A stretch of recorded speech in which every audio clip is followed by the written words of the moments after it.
Hello friends, welcome to our YouTube channel competition math point. दोस्तों, हम लोगों ने RRB group D set practice को स्टार्ट किया था, जिसमें सेट नंबर 17 तक देखे थे। आज हम लोग इस वीडियो में सेट नंबर 18 को देखेंगे। दोस्तों, स्टार्ट करने से पहले यदि आपने हमारे चैनल को अब तक सब्सक्राइब नहीं किया है तो सब्सक्राइब कर ले, जिससे कि आपको RRB group D set practice का सोल्यूशन मिलता रहेगा। आप हमें ट्विटर, इंस्टाग्राम, फेसबुक तीनों सोशल मीडिया प्लेटफॉर्म पे फॉलो कर सकते हैं। मैंने लिंक दे रखा है डिस्क्रिप्शन बॉक्स में, जहां आप मुझे सोशल मीडिया प्लेटफॉर्म पे फॉलो कर सकते हैं। साथ ही साथ इस बुक को आप प्ले स्टोर से भी डाउनलोड कर सकते हैं। आपको उसका भी लिंक मिल जाएगा, जहां से इस बुक को आसानी से प्ले स्टोर से डाउनलोड कर सकते हैं। और 17 से पहले तक का सेट का, यदि आपने मतलब कि 17 तक का सेट का अगर सोल्यूशन नहीं देखा है तो वो भी लिंक मिल जाएगा, जहां से आप 17 तक के सेट का सोल्यूशन देख सकते हैं।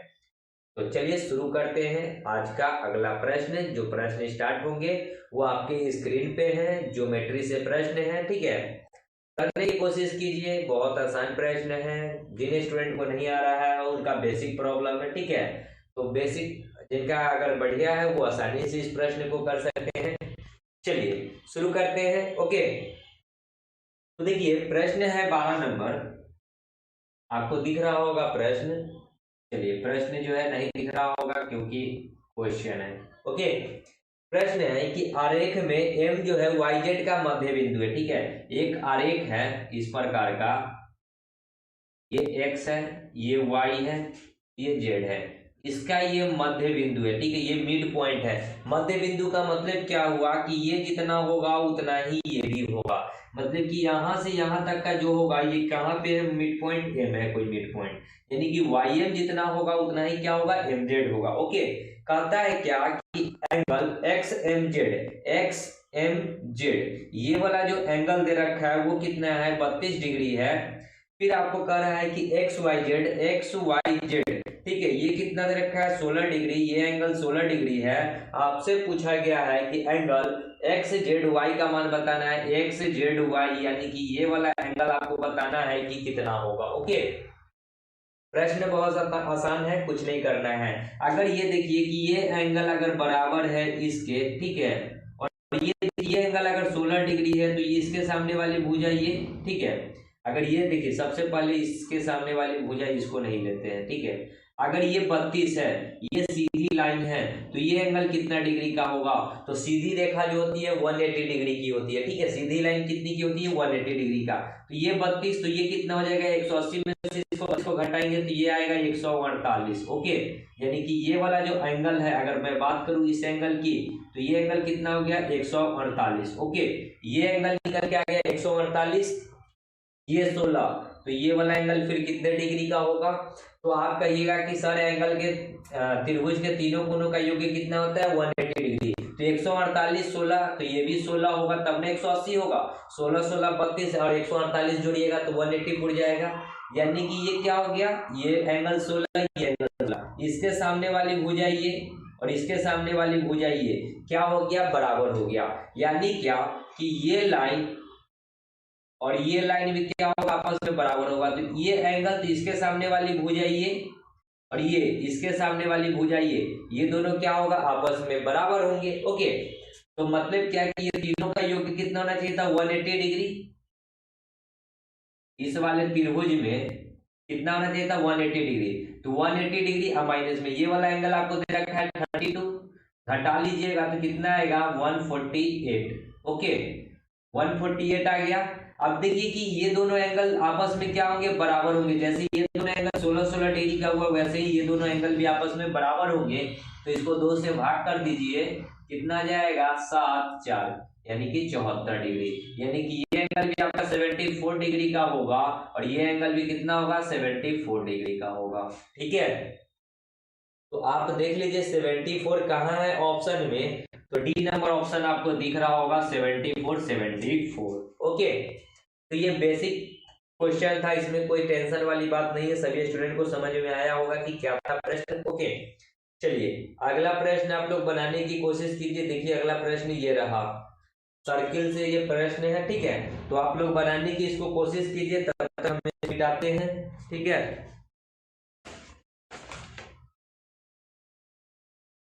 तो देखिए 29 नंबर प्रश्न आप लोग ने ट्राई किया होगा प्रश्न बनाने का, जिनसे बना बहुत बढ़िया है, जिनसे नहीं बना वो यहाँ देखेंगे।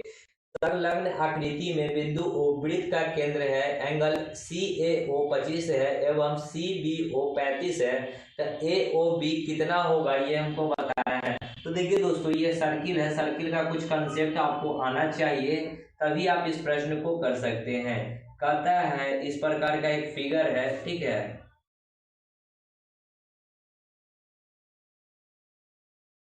ठीक है। कहता क्या है कि यहाँ जो है ये सेंटर का है O है, ये वाला एंगल और ये वाला एंगल आपको दे रखा है, यहाँ पे A मान लीजिए, इसको B मान लीजिए, और ये वाला एंगल नहीं दे रखा है, इसको छोड़ दीजिए। ये 35 है और ये 25 है, ये वाला एंगल जो है 25 है, ओके। ये 35 है, ये 25 है, ये दे रखा है।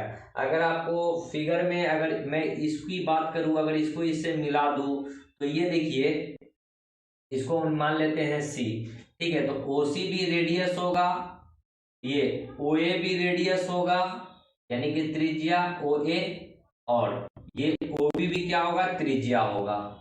इतना तो आपको पता होना चाहिए, ठीक है, क्योंकि ये अगर इस सर्किल का ये मिड पॉइंट है तो OC भी रेडियस, OA भी रेडियस और OB भी रेडियस होगा, ठीक है। तो जो एंगल ये 35 होगा तो ये भी एंगल 35 होगा, ठीक है, और ये एंगल 25 होगा तो ये भी एंगल 25 होगा, यानी कि ये दोनों का अगर एंगल की बात करें तो जोड़ दीजिए, तो जोड़िएगा तो 35 और 25 कितना हो जाएगा, तो ये वाला एंगल हो जाएगा, तो ये वाला एंगल हो जाएगा 35 25 60 डिग्री, ये एंगल कितना हो गया 60 डिग्री का, ठीक है। कैसे आया 60 डिग्री, जो ये जितना एंगल ये होगा उतना ही एंगल यहाँ, जितना एंगल ये होगा उतना ही एंगल यहाँ, क्योंकि दोनों का जो है रेडियस समान है, भुजा समान है, ओके। अब एक थ्योरम कहता है क्या कि सेंटर पे बना कोण एक ही चाप द्वारा, ठीक है, एक ही चाप द्वारा सेंटर पे बना कोण और इसी चाप द्वारा परिधि पे बने कोण का क्या होता है, दुगना होता है। मतलब कि परिधि पे जो भी कोण बनेगा ना वो सेंटर पे हमेशा उसका क्या होगा, डबल बनेगा। तो यहाँ पे अगर 60 डिग्री बना है तो ये वाला एंगल कितने डिग्री का होगा, तो 120 डिग्री का होगा, ठीक है। तो हमसे यही वाला एंगल पूछा है, तो आंसर कितना होगा, 120 डिग्री, ओके। देखिए मैं इसको बड़े फिगर में एक बार लिखना चाहूंगा ताकि आप लोगों को अच्छे से समझ में आए, ठीक है। बड़ा सा फिगर,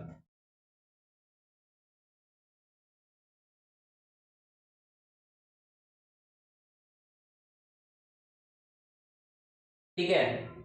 यहाँ पे था एंड O, इस पॉइंट को O, और ये ब्रिज का क्या है, सेंटर है, तो इसको अगर इससे मिला दे सेंटर से, तो यहाँ O से लेकर ये C मान लेते हैं, तो OC रेडियस हो जाएगा, ठीक है, सर्किल के लिए। ये OB भी रेडियस हो जाएगा, यहाँ पे A था, ठीक है, और ये B था, तो ये भी क्या हो जाएगा, रेडियस ही होगा, ओके। ये वाला अगर एंगल आपको 35 दे रखा है और ये वाला एंगल आपको 25 दे रखा है, ठीक है, ये वाला एंगल जो है इधर, ये वाला एंगल जो है, तो ये 25 दे रखा है, तो ये जितना का एंगल होगा वही एंगल ये भी होगा, यानी कि ये भी 25 डिग्री का होगा, ये जितना होगा उतना ही ये भी एंगल होगा, 35 होगा।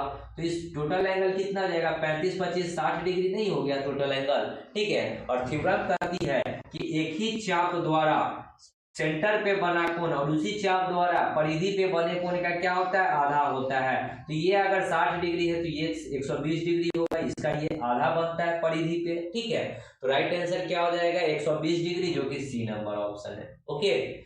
जिस स्टूडेंट को ये प्रश्न ना समझ में आया हो वो आप डायरेक्ट कांटेक्ट कर सकते हैं व्हाट्सएप पे, या फिर RS अग्रवाल बुक का जब बेसिक आप लोग देखिएगा सर्किल का तो आपको समझ में आएगा। जब मैंने सर्किल को स्टार्ट किया था तो पूरा बेसिक समझाया था, ठीक है। चलिए अगले प्रश्न को आप लोग बनाने की कोशिश कीजिए, ठीक है, तब तक इसको हम मिटाते हैं।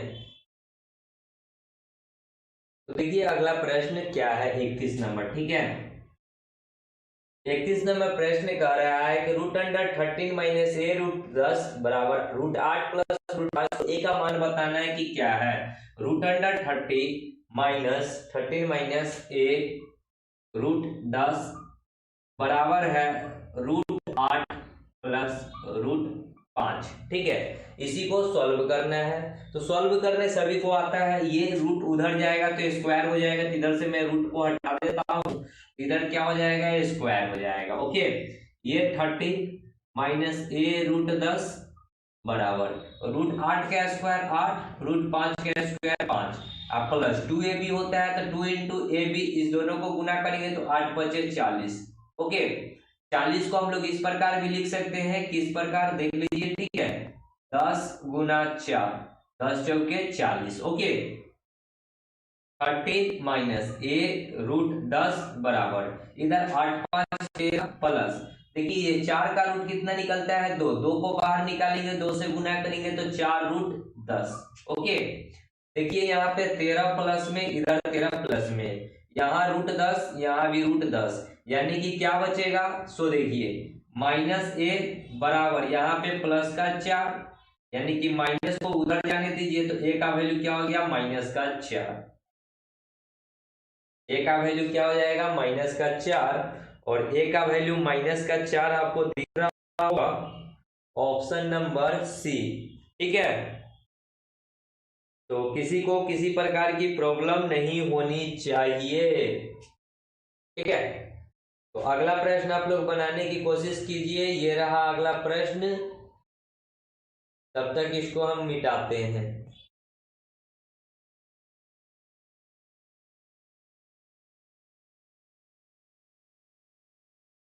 चलिए चलिए 33 नंबर प्रश्न देखिए क्या है,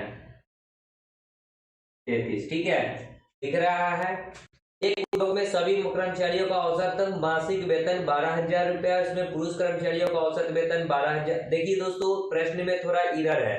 ओके, यहाँ पे सभी कर्मचारियों का औसत वेतन 12,000 है और पुरुष का भी 12,000 है, तो पुरुष का जो है 12,000 नहीं होगा, मेल का कितना होगा 15,000 होगा। ओके, सुधार कर लीजिएगा बुक में, ठीक है, इरर है 15,000 कर लीजिएगा, और महिला का 8,000 है तो फीमेल का 8,000 रहेगा।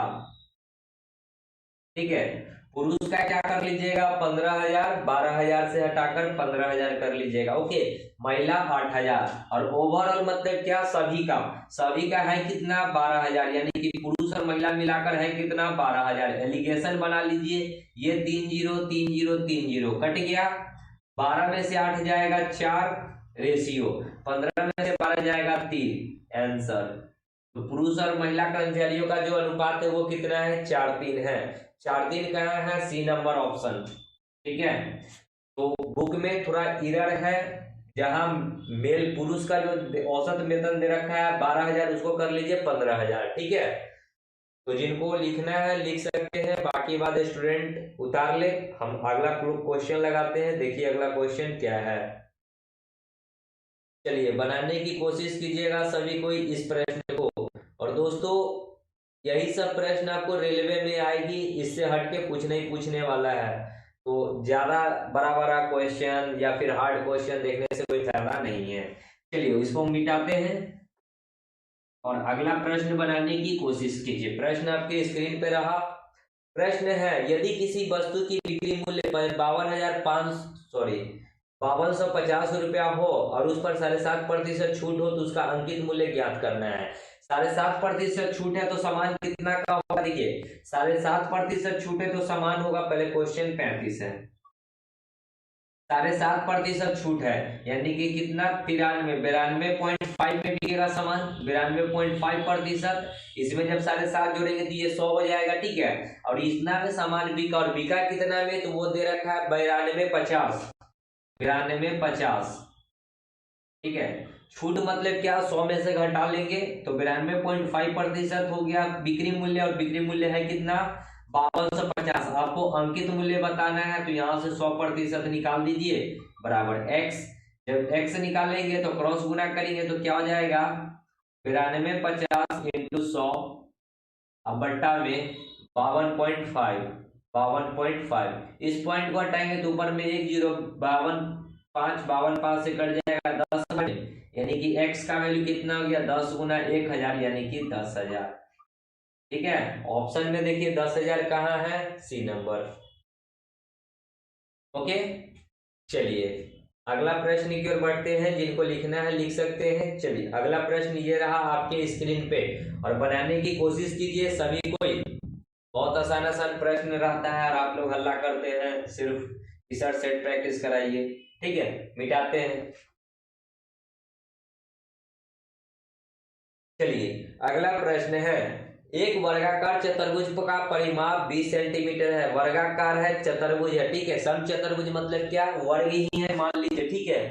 36, तो वर्गाकार समचतुर्भुज का परिमाप, तो परिमाप क्या होता है 4a और है कितना 20, ठीक है। 4 से ये 5 बार में, यानी कि भुजा कितना निकल जाएगा 5 सेंटीमीटर। सेंटीमीटर है तो सेंटीमीटर, मीटर होगा तो मीटर, ठीक है। अब इसका एक विकर्ण दे रखा है 8 सेंटीमीटर, तदनुसार इसका क्षेत्रफल कितना होगा। तो समचतुर्भुज का क्षेत्रफल क्या होता है, समचतुर्भुज का क्षेत्रफल होता है 1/2 इंटू विकर्णों का गुणनफल, जो भी विकर्ण होगा उसका गुणनफल, ओके। तो एक विकर्ण आपको दे रखा है 8, लेकिन दूसरा विकर्ण तो आपको नहीं पता है, तो दूसरा विकर्ण क्या करना होगा, निकालना होगा। तो देखिए मैं पहले फिगर बना दूं समचतुर्भुज का, तो इस प्रकार का कुछ फिगर बनेगा, ओके। ये 5 है, ये भी 5 है, ये भी 5 है, ये भी 5 है। इसका एक डायगोनल दे रखा है 8, ठीक है। तो दूसरा वाला डायगोनल आपको पता करना होगा। तो ये जो डायगोनल है इसको बराबर पॉइंट पे इंटरसेक्ट करता है, यानी कि काटता है। यानी कि ये अगर पूरा 8 होगा तो ये 4 हो जाएगा, ये भी 4 हो जाएगा, ठीक है। तो ये वाला भुजा अगर निकालना है, ये वाला लेंथ अगर निकालना है, ये वाला विकर्ण निकालना है, तो आपको ट्रिपलेट मैंने बताया था 3 4 5, 3 4 5, ओके। यानी कि एक भुजा ये आपको यहाँ पे 90 डिग्री भी बनता है, 90 डिग्री के सामने वाली भुजा कर्ण होती है। कर्ण यहाँ 5 दे रखा है तो 5, एक भुजा आपको 4 दिख रहा है तो एक भुजा क्या होगा 3, यानी कि यहां से यहां तक का ये 3, फिर इस वाले में ये भी 3 हो जाएगा क्योंकि दोनों बराबर होता है। तो ये टोटल विकर्ण कितना हो जाएगा 3 3 मिलकर 6। तो दूसरा जो विकर्ण हो गया कितना 6 हो गया, ओके। 2 3 6, तो क्षेत्रफल कितना आ गया 8 3 24 सेंटीमीटर स्क्वायर। देख लीजिए 24 centimetre square, D number option, okay. तो किसी भी स्टूडेंट को कोई प्रॉब्लम नहीं होनी चाहिए इस प्रश्न में, ओके। तो जिनको लिखना है लिख सकते हैं, उतारना है उतार सकते हैं, बाकी बात लोग अगले प्रश्न की ओर बढ़ेंगे और अगला प्रश्न बनाने की कोशिश करेंगे, ओके। चलिए, कोई धनराशि ए और बी 5 और 6 के अनुपात में वितरित की जाती है, ठीक है। यदि बी को 360 रुपया मिला तो धनराशि कितनी थी ये बतानी है। मिटाते हैं इसको, ओके। चलिए, कोई धनराशि है जो कि ए और बी के अनुपात में विभाजित करना है, 38 है। ए रेशियो बी के अनुपात में विभाजित करना है, वो भी धनराशि रेशियो कितना है 5:6। आपको क्या कहा कि बी को जो है 360 रुपया मिला, बी क्या यूनिट है 6 यूनिट, 6 यूनिट का वैल्यू 360 रुपया है। तो एक यूनिट का वैल्यू कितना हो जाएगा 60 रुपया, एक यूनिट का मान हो गया 60 रुपया, ओके। पूछा है कि ए को कितना मिलेगा या फिर धन राशि कितनी है, यानी कि आपको टोटल पूछा है कि टोटल धन राशि कितनी है। टोटल है कितना 6 5 11 यूनिट और एक यूनिट का मान कितना निकला है 60। तो 11 छक कितना होता है 66 पर 1 0, यानी कि टोटल धन राशि है कितना 660 रुपया, ए नंबर ऑप्शन, ठीक है। चलिए, किसी भी स्टूडेंट को कोई प्रॉब्लम कमेंट बॉक्स में कमेंट कीजिएगा, कोई प्रॉब्लम हो तो, ठीक है। और लाइक और शेयर करना ना भूलिए। चलिए अगला प्रश्न बनाने की कोशिश कीजिए। सर डायमंड वर्क का प्रश्न है, बहुत ही मजेदार है। डिजिट देखकर बहुत सारे स्टूडेंट कह रहे होंगे कि वाह वाह वाह, डिजिट देखकर भी बहुत सारे स्टूडेंट छोड़ देते हैं बनाना, ठीक है। चलिए मिटाते हैं इसको। चलिए देखिए प्रश्न, तो देखिए प्रश्न क्या है, 39 नंबर प्रश्न कि ए बी सी एक कार्य को 81 दिनों में पूरा कर सकते हैं। 81 सॉरी क्या है ए बी सी 81 दिनों में, तो ए प्लस बी प्लस सी कर सकता है 81 दिनों में, ओके। फिर कहता है कि ए और बी उसी कार्य को 97.2 दिनों में, ए और बी कर सकता है 97.2 दिनों में। फिर करता है कि बी और सी इसी काम को कर सकता है, बी और सी है ना 162 दिनों में, ओके। तो कहता है क्या कि बी अकेला इस काम को कितने दिनों में करेगा, अकेला बी। तो ये तो टाइम था, स्पीड की बात करेंगे। तो अगर हमको इसका एलसीएम निकालना है तो एलसीएम कितना हो जाएगा, अगर ये पॉइंट नहीं होता तो 972 इसका एलसीएम हो जाता। इसका एलसीएम कितना हो जाएगा तो 972, ठीक है। और पॉइंट लगा हुआ है तो पॉइंट हम भी लगा देंगे, क्योंकि 972 ऐसी संख्या जो कि 81 से भी कटेगा, 972 से भी कटेगा, 162 से भी कटेगा। तो एलसीएम क्या हो जाएगा 972। बहुत सारे स्टूडेंट को एलसीएम नहीं आता होगा गारंटी के साथ, तो जिनको नहीं आता है वो पहले एलसीएम पढ़े। ओके, 81 से इसको काटेंगे ना तो 8 नामा होता है 72, ठीक है। 81 से इसको काटेंगे, देखिए कटता कैसे है ये भी मैं आपको बता रहा हूँ। यहाँ पे जो है 972 बटा में किससे भाग करना है 81 से, तो डिवाइड बाई 81, ये पॉइंट हटाएंगे तो नीचे में 1 0। अब इसको देखिए 81 से ये कटेगा कितना बार में 8 नामा। देखिए ये इसको अगर हम लोग कितना से गुना करें 12 बार में, 12 एकम 12, 12 अठे 96 और 1 97, यानी कि ये 12 बार में कटेगा। और नीचे में 10 है तो एक अंक के पहले दशमलव तो यहाँ 1.2 आएगा। ओके, क्या आएगा 1.2। यहाँ की बात करेंगे तो 97.2 से 97.2 कट जाएगा यहाँ पे 1 बार में। और यहाँ अगर बात करेंगे 162 से, तो यहाँ पे अगर भाग लगाइए 162 से तो ये पॉइंट के बदले 1 0 रहेगा ही रहेगा। तो ये कितना बार में कटेगा 162 से, तो ये कट जाएगा 4 बार में। ये मोटा मोटी कट जाना चाहिए 6 बार में, 6 बार में या फिर 12 बार में। देख लेते हैं कितना बार में कटेगा।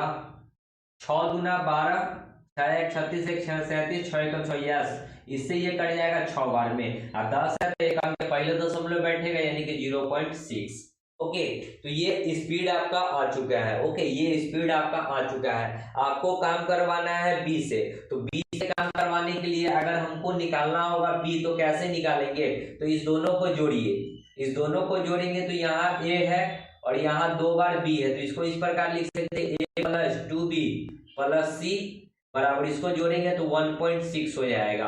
और इसमें से ये वाला जो है घटा लेते हैं, ठीक है। तो क्या घटाएंगे ए माइनस बी माइनस सी घटाना है, घटाएंगे और इधर भी घटाएंगे कितना 1.2। चलिए घटाते हैं, ए से ए कट जाएगा, 2b में से बी जाएगा तो बी बचेगा और सी से सी कट गया। यहाँ घटाएंगे 6 में से 2 जाएगा 4, 0.1 में से 1 जाएगा 0, यानी कि बी का स्पीड कितना आ गया 0.4। हमको बी से काम करवाना है तो 0.4 की स्पीड से करेगा टोटल इतना काम।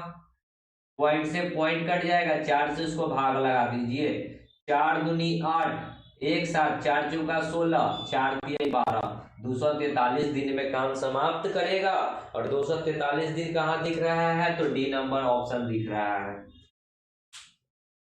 किसी भी स्टूडेंट को ये प्रॉब्लम, ठीक है, बहुत आसान था प्रश्न। चलिए, जिनको समझ में आया बहुत बढ़िया, जिनको ना समझ में आया यार तुम पहले एलसीएम सीखो, ठीक है। चलिए अगला प्रश्न आप लोग बनाने की कोशिश कीजिए। ये रहा अगला प्रश्न 57, ठीक है, इसको मिटाते हैं हम। तो चलिए अगला प्रश्न 57 आप लोग बनाइए। चलिए 57 जो है, अगर फॉर्मूला जिनको नहीं याद है बहुत आसान तरीका मैं बता रहा हूं, ठीक है। tan theta plus cot theta का होल स्क्वायर। अब आपको इतना तो याद होना चाहिए, ट्रिपलेट मैंने लिखवाया था 3 4 5, ठीक है। इसको यदि अगर हम लोग कर्ण मानेंगे तो इसको आधार मान लेते हैं और इसको लंब, और यही चीज मानना ही है। लंब सबसे बड़ी भुजा हमेशा कर्ण होगा और छोटी दोनों भुजा को एक आधार और एक लंब मान सकते हैं। अब यहाँ देखिए tan थीटा, tan थीटा बराबर होता है क्या है, तो tan थीटा बराबर होता है लंब बट्टा आधार। लंब कितना है 3, आधार कितना है 4, प्लस cot थीटा क्या होता है जस्ट इसका अपोजिट, तो जस्ट इसको अपोजिट लिख दीजिए 4/3 और इसी का स्क्वायर करना है। चलिए 4 और 3 का एलसीएम लीजिएगा तो 12, 4 3 तो 3 3 9 प्लस 3 चौका तो 4 चौका 16 स्क्वायर, 16 9 25, 25 का स्क्वायर 625 और बट्टा में 12 का स्क्वायर 144, यानी कि जो ऑप्शन में पुट करेंगे हमको 625/144 मिलना चाहिए। एक नंबर ऑप्शन में पुट कीजिएगा, नीचे में 144 है, कभी भी नहीं आएगा। क्यों? क्योंकि साइन का वैल्यू जो होता है लंब बट्टा कर्ण होता है। लंब 3 है, कर्ण 5 है, लास्ट में 5 है और नीचे में हमने ऑप्शन क्या देख रहे हैं कि 144 में कहीं भी 5 नहीं है। तो एक नंबर ऑप्शन चेक करना मूर्ख है। बी नंबर ऑप्शन हम लोग चेक करते हैं, क्या है sec square theta into cosec square theta. Sec theta क्या होता है, तो देखिए साइन होता है लंब बट्टा कर्ण, तो सेक होता है, सॉरी साइन नहीं, सेक होता है कॉस का ऑपोजिट। कॉस होता है आधार बट्टा कर्ण, तो यहाँ हो जाएगा कर्ण बट्टा आधार। कर्ण कितना है 5 और आधार कितना है 4, तो 5/4 और इसका स्क्वायर है तो स्क्वायर। इंटू में कॉसेक है। कॉसेक क्या होता है साइन का अपोजिट। साइन होता है लंब बट्टा कर्ण, तो यहाँ क्या हो जाएगा कर्ण बट्टा लंब, यानी कि 5/3। 5/3 का होल स्क्वायर। चलिए पुट कीजिए, 5 का स्क्वायर 125, 4 का स्क्वायर 16 इंटू में 5 का स्क्वायर 25, सॉरी यहाँ पे 25 होगा, ठीक है माफ कीजिएगा। 5 का स्क्वायर 25, 3 का स्क्वायर 9, 25 25 625 और 16 नवा कितना होता है 144। इतना बराबर इतना, यानी कि option B is the correct answer. ठीक है, तो इसको कहते हैं क्या, ट्रिपलेट मेथड से पुट करके वैल्यू पुटिंग करके आंसर लाना। अगर आपको फॉर्मूला याद है तो इसको तोड़िए या फिर साइन कॉस में तोड़िए। और ऐसे में क्या होता है कि ऑप्शन मिलाने में बहुत आपको परेशानी होगी। ठीक है, इसको तोड़कर फिर लिखना होगा साइन कॉस में, क्योंकि आंसर जो है आपका साइन कॉस है, सेक कॉसेक है, टेन कॉट है, इतना बहुत सारा ऑप्शन है। उसको फिर चेंज करते रहिए, उतना गाइड बहुत हो जाता है। तो यही मेथड हमको बहुत बढ़िया लगता है। ठीक है, वैल्यू पुटिंग। तो चलिए आगे बढ़ते हैं अगले प्रश्न में, और देखिए अगला प्रश्न क्या है।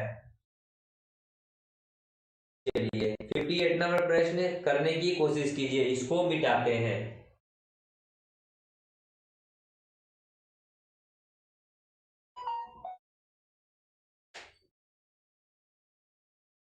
चलिए 58 प्रश्न है।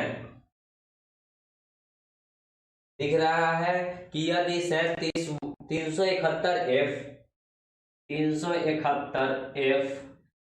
उसके बाद है 825 ये जो है डिवाइडेड है 11 से। 11 से ये लग रहा है भाग, तो f का न्यूनतम मान कितना होगा। न्यूनतम मतलब क्या होता है छोटा वैल्यू। ओके, तो यहाँ पे जब f का जो डिवाइडेड रूल कहता है वो क्या कहता है कि एक अंक छोड़ छोड़ कर जोड़िए। ठीक है, तो जोड़ेंगे तो कितना जाएगा 3 1 4 8 4 12 5 17। उसके बाद इस प्रकार जोड़िए। ठीक है, 7 f और 2, 7 और 2 9 और प्लस में f। तो यहाँ पे इस दोनों का अंतर जो है या तो 0 होना चाहिए या तो 11 का डिवाइडेड मतलब कि 11 के मल्टीपल में होना चाहिए। तो देखिए कि f के जगह पे हम लोग क्या ऐसा वैल्यू पुट करें कि या तो 0 हो जाए नहीं तो 11 का मल्टीपल हो जाए। तो f के जगह पे आप लोग कहिएगा क्या कि अगर 17 को 17 इधर भी 17 बना दे तो 17 17 0 हो जाएगा। तो 9 में कितना जोड़ेंगे तो 17 हो जाएगा। तो 9 6 15 होता है, 9 7 16 होता है, 9 8 17 होता है। यदि इसको यहाँ f के जगह पे 8 पुट करे तो 9 8 हो जाएगा 17, 17 17 0 हो जाएगा। यानी कि ऑप्शन नंबर बी f का कितना मान हो जाएगा 8, ऑप्शन बी। ओके, तो 11 का जो डिवाइडेड रूल रहता है ये यदि आपको पता होता तो ये प्रश्न आप आसानी से बना सकते थे। चलिए अगले प्रश्न की ओर बढ़ते हैं। देखिए अगला प्रश्न, ठीक है, बनाने की कोशिश कीजिए। प्रश्न है दो संख्याओं का अनुपात 4 5 है। यदि दोनों में 5 घटाया जाता है तो नया अनुपात 3 4 बन जाता है। बड़ी संख्या ज्ञात करनी है। जो भी क्वेश्चन है, क्वेश्चन पता नहीं चल रहा है क्या नंबर है। ठीक है, एक संख्या जो है 4:5 है और दूसरा जो है कुछ घटाया जाता है तो कितना हो जाता है 3:4। देखिए मान लेते हैं कि ये x रहा होगा, ये y रहा होगा, दो वो संख्या। ओके, ये पहले 4 था, हो गया कितना 3, 1 की कमी। ये पहले 5 था, हो गया 4, यहाँ भी 1 की कमी। यानी कि अंतर कितना का है 1 का है। और कहता है कि क्या घटाया जा रहा है तो 5। क्या घटाया जा रहा है 5। आपसे क्या पूछा है तो बड़ी संख्या बताना है। इसमें और इसमें बड़ी संख्या क्या है 5, आपको बड़ी संख्या दिख रहा है और 1 यूनिट का वैल्यू 5 है, तो 5 गुना 5 50 25। तो बड़ी संख्या क्या हो जाएगा 25, बी नंबर ऑप्शन। ठीक है, दूसरा तरीका क्या है कि इसके साथ x ले लीजिए, ये 4x और ये 5x। कहता है कि दोनों में 5 घटाया जाता है तो 5 को घटा दिए तो रेशियो कितना हो जाता है 3:4, तो 3/4। ठीक है, ये अलग है और ये अलग है। इसको जब अगर सॉल्व करिएगा तो 4 चौका 16x माइनस 20, और इसको अगर सॉल्व कीजिएगा तो 5 के 15x माइनस 15। 15x इधर आएगा तो 16 में से 15 जाएगा तो -x, 20 उधर जाएगा तो -5, माइनस से माइनस कट गया तो x का वैल्यू कितना निकल के आया 5। हमसे पूछा है क्या बड़ी संख्या, तो बड़ी संख्या 4x है कि 5x, तो 5x है बड़ी संख्या, 5 इंटू x का वैल्यू निकला 5 तो 50 25। ओके, तो मेथड दोनों सेम ही है, कुछ ज्यादा का अंतर है नहीं, जो आपको अच्छा लगे उसको नोट कर लीजिए। ओके, चलिए अगला प्रश्न बनाने की कोशिश कीजिए, तो इसको मिटाते हैं तब तक।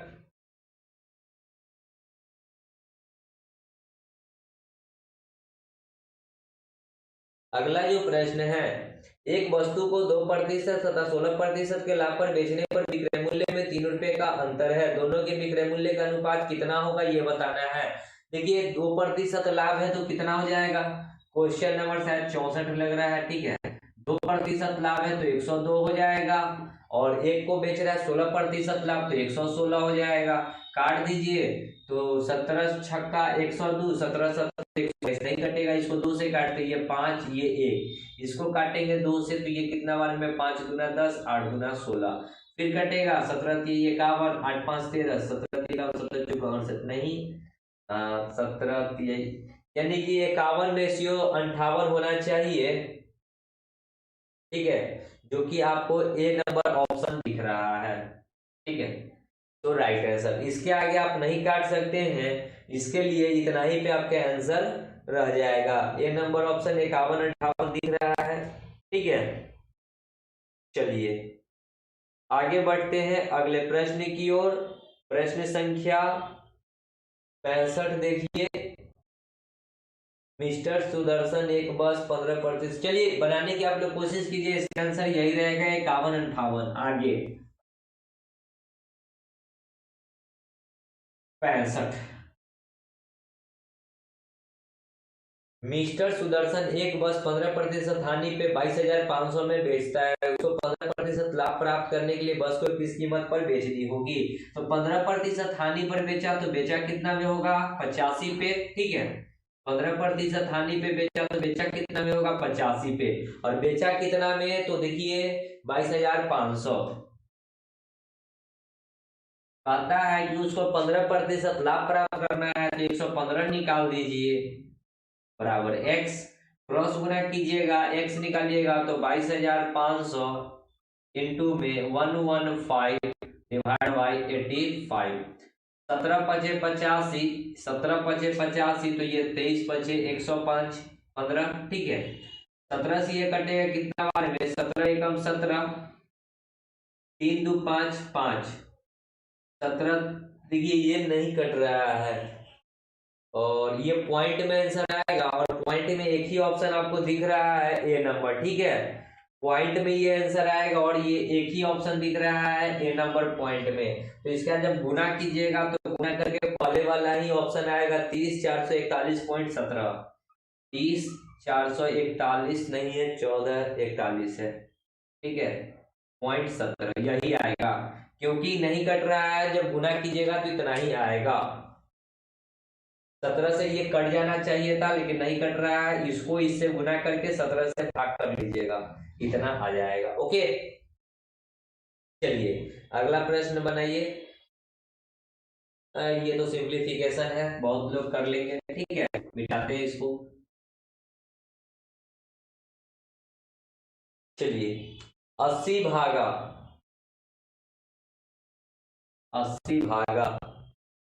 48 माइनस कितना है 56 माइनस 60, फिर है माइनस 36 भागा 12 गुना 4, 36 भागा 12 गुना 4, ठीक है, इतना ही है और कुछ है नहीं।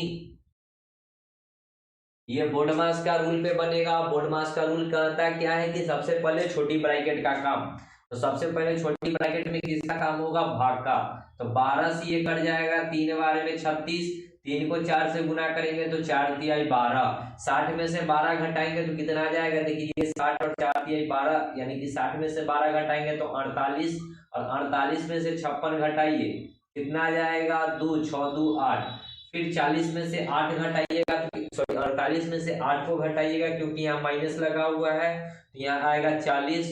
अब भागा यहाँ 80 है तो 80, 40 दूनी 80, यानी कि क्वेश्चन का राइट आंसर दो, ऑप्शन बी।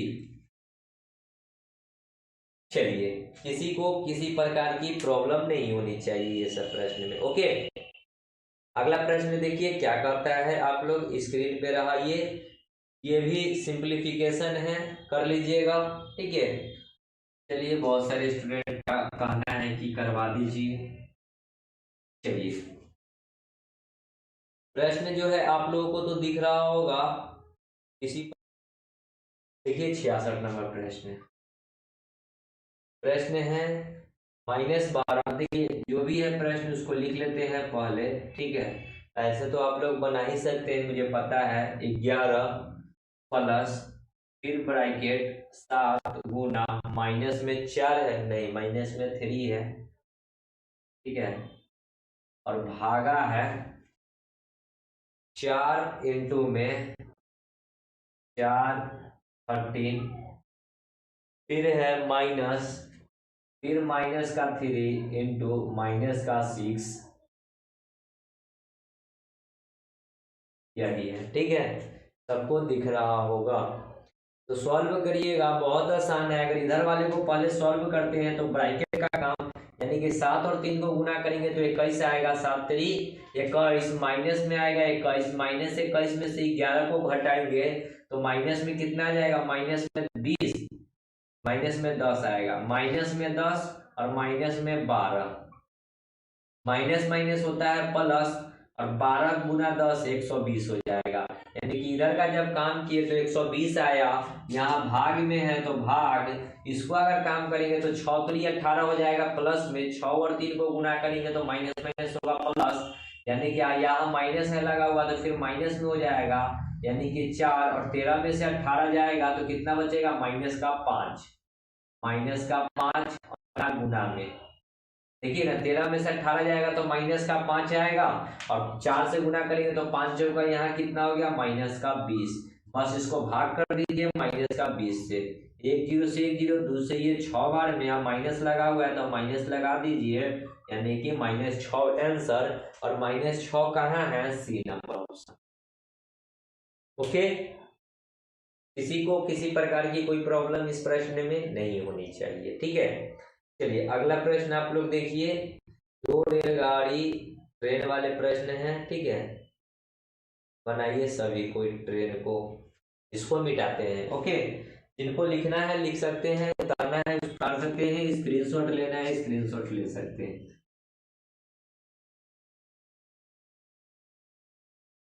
प्रश्न है, 2 रेलगाड़ी की गति का अनुपात 3:4 है। यदि दूसरी रेलगाड़ी 3 घंटे में 300 किलोमीटर की दूरी तय करती है तो पहली रेलगाड़ी की गति कितनी है, 67। 2 रेलगाड़ी है, मान ले रेलगाड़ी एक्स है दूसरा वाई है। कहता है क्या कि अनुपात जो स्पीड दे रखा है, गति मतलब क्या है, स्पीड 3 और 4। ओके, अब दूसरी रेलगाड़ी जो है 3 घंटे में 300 किलोमीटर जाती है तो चाल बराबर क्या होता है, दूरी बट्टा समय। चाल बराबर होता है दूरी बट्टा समय, दूरी है 300 किलोमीटर, जाती है कितने घंटे में, 300 किलोमीटर 3 घंटा में, 3 से ये 100 बार में, यानी कि 100 किलोमीटर प्रति घंटा क्या आ गया, स्पीड आ गया। और ये 100 किलोमीटर प्रति घंटा स्पीड किसका आया है, दूसरी गाड़ी का, यानी कि दूसरी गाड़ी क्या है, वाई है, इसका आया है, यानी कि 4 यूनिट का वैल्यू जो दे रखा है 100, 4 यूनिट का वैल्यू 100 है तो 3 यूनिट का वैल्यू कितना हो जाएगा, 75। देखिए ऑप्शन में 75 है क्या, डी नंबर ऑप्शन। 4 यूनिट का वैल्यू 100, तो 1 यूनिट का वैल्यू 25, 25 चौका 100 होता है तो 1 यूनिट का वैल्यू 25, तो 3 यूनिट का वैल्यू 25 दिया 75। ओके, समझ में आ गया होगा प्रश्न। चलिए अगले प्रश्न की ओर बढ़ते हैं। आप लोग देखिए अगला प्रश्न ये रहा, तो इसको मिटाते हैं तब तक हम, चलिए बनाइए।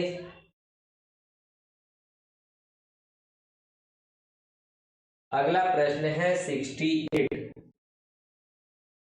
कहता है साइन ए बराबर 1/√2, साइन ए बराबर 1/√2 और फिर कहता है कि कॉस बी बराबर √3/2, कॉस बी बराबर √3/2। तो पूछा गया है क्या कि a प्लस बी डिग्री का मान बताना है, यानी कि ऊपर लिखते हैं a प्लस बी का डिग्री बताना है कि क्या होगा। बहुत आसान है, देखिए साइन ए बराबर 1/2, साइन कितना का मान होता है ये पता होना चाहिए। तो साइन 45 डिग्री का होता है। कितना का होता है? साइन 45 डिग्री का होता है। साइन से साइन नेगलेक्ट हो जाएगा तो ये का वैल्यू कितना हो गया यहाँ पे? 45 डिग्री। ओके, इधर वाले में चलते हैं। अब cos b √3/2 कितना का वैल्यू होता है? तो cos में कितना का वैल्यू होता है? √3/2। अब नहीं याद होगा तो कैसे एग्जाम निकलेगा बताइए? तो साइन 30 डिग्री का वैल्यू होता है cos 30 डिग्री का वैल्यू होता है √3/2। यहाँ हम लोग लिख सकते हैं cos 30 डिग्री। cos से cos खत्म, तो 20 से कितना हो गया डिग्री का वैल्यू? 30 डिग्री। बस इसी का वैल्यू ना पुट करना है a प्लस बी। तो a का वैल्यू 45, b का वैल्यू 30। 40 30 कितना होता है? 70 5 75 डिग्री, यानी कि ए बी का वैल्यू कितना हो गया? 75 डिग्री। और ये कहाँ है 75 degree? B number option. Okay, किसी भी स्टूडेंट को कोई प्रॉब्लम नहीं होनी चाहिए। ओके, चलिए आगे बढ़ते हैं अगले प्रश्न की ओर। ये रहा, सॉरी, इसी में एक प्रश्न है एलसीएम निकालना। ठीक है, एचसीएफ निकालना है, एलसीएम नहीं एचसीएफ। मिटाते हैं इसको। देखिए एचसीएफ क्या कहता है? 315, 630 और 945 का एचसीएफ क्या होगा? जो डाटा तीनों को काट देगी वही हमारा एचसीएफ होगा। तो देखिए सबसे पहले क्या कीजिए कि छोटा डिजिट जो देखिए 315 है, इससे भाग लगाइए इससे बड़े डिजिट वाले में, क्या है? 630 को। तो भाग लगाइएगा तो यहाँ 2 बार में कट जाएगा, 3 दूना 630। ओके, तो इसके लिए एचसीएफ हो गया 315। क्या 315 जो है आगे वाले कितना है? 945 को काटती है, यदि इसको काट देगी तो वही होगा एचसीएफ 345। 15 नहीं काटेगी तो जो भी आएगा एचसीएफ निकालकर वो हमारा आंसर होगा। तो 330 और 945 हो जाता है, यानी कि एचसीएफ हमारे कितना हो गया? 315 है। 315 कहाँ है? ए नंबर ऑप्शन। और दोस्तों ये एचसीएफ एलसीएम खुद से करने का चीज है, ये किसी टीचर के बदौलत नहीं करने का चीज है। ओके, चलिए अब अगला प्रश्न देखिए। दिए गए भिन्न को सही आरोही क्रम में लिखना है, तो लिख सकते हैं सभी कोई। प्रश्न है 70 और स्टार्ट करने से पहले कोई भी एक इसमें ऑप्शन को लिख लीजिए। ठीक है, तो एक नंबर ही ऑप्शन लिखते हैं 3/7, 15/41,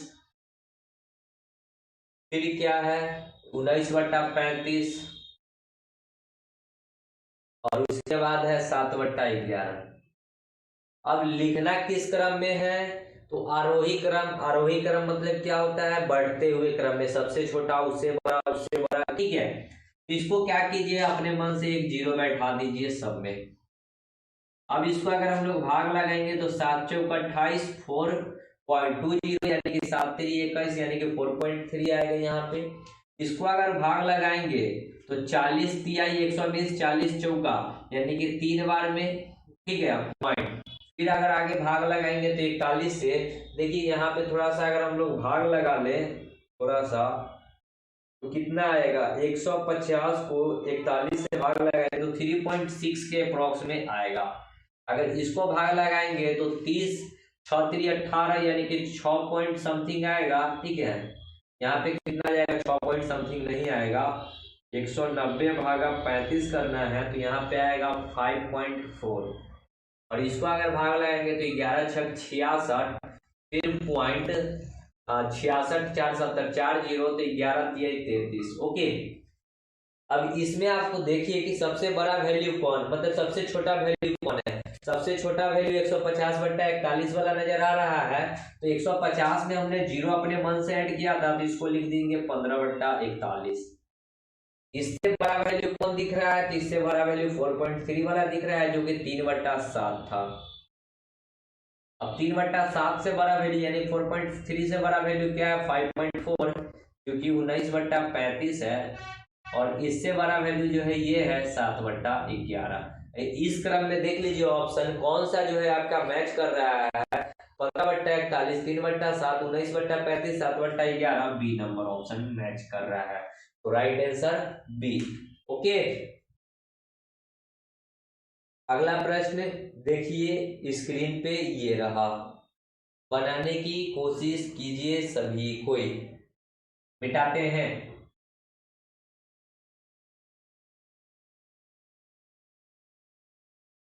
चलिए अगला प्रश्न क्या है।